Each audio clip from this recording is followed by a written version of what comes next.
Les saints de nos ancêtres. Ils sont partout depuis qu'on est petit.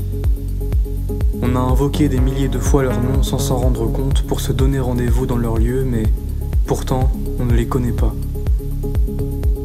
Quelques légendes s'entendent par-ci ou par-là, mais que sait-on vraiment des hommes et des femmes qu'ils ont été de leur vivant?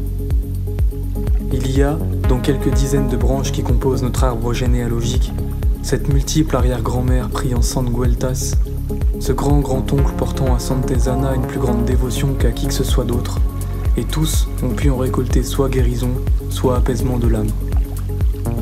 Les saints sont l'un des rares liens qu'il nous reste avec nos ancêtres.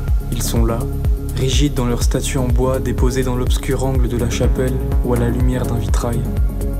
Ils sont laissés à ce que le temps voudra en faire, à l'indifférence, ou peut-être un jour à un oubli encore plus grand qu'aujourd'hui. Et on ne veut pas de cet oubli. Avec ce qu'il nous reste d'eux, on a lu cette dernière année des ouvrages, exploré des lieux dits ermitages supposés ou monastères fantômes, on a cherché des secrets dans leurs églises et chapelles, bâtis pour et par des paroissiens dans le besoin spirituel le plus vital. On essaye tous les jours de comprendre un peu mieux ce lien. Il y avait nos aïeux qui nous ont engendrés et leurs saints qui trônent encore dans les coins, entre qui nous cherchons notre place et ce que nous devons perpétuer. Pour que la rumeur des miracles que les saints thaumaturges ont offerts aux gens survive à ce point au siècle, c'est qu'ils devaient avoir lieu. On ne saura pas dire le vrai du faux, mais la preuve scientifique nous intéresse moins que ce que nos gens avaient au fond de leur cœur. Avant que nous décidions de chercher, personne ne nous a parlé des saints de nos ancêtres, et maintenant que nous posons des questions, peu savent répondre. C'est pourquoi nous sommes allés chercher nous-mêmes. Alors nous avons pensé à redonner vie à quelques saints à travers différents travaux d'art, englobant la gravure, la peinture et la sculpture.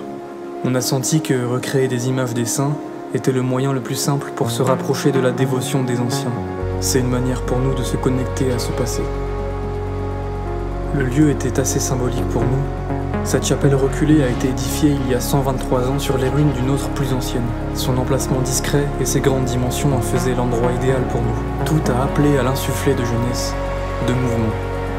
C'est dans ces environs que Corentin aurait fait son ermitage il y a près de 15 siècles, bien avant de devenir évêque. Sa présence sereine au sommet de l'édifice était assez rassurante, et sa fontaine à 30 mètres aussi. Cette exposition fut une première pour nous, et nous remercions grandement toutes les personnes qui sont venues jusque-là pour découvrir nos travaux en cette fin de mois d'août 2023. Notre Bretagne a encore beaucoup de secrets à livrer pour pleinement éclore au monde, alors ce n'était que le premier événement d'une longue série, nous l'espérons.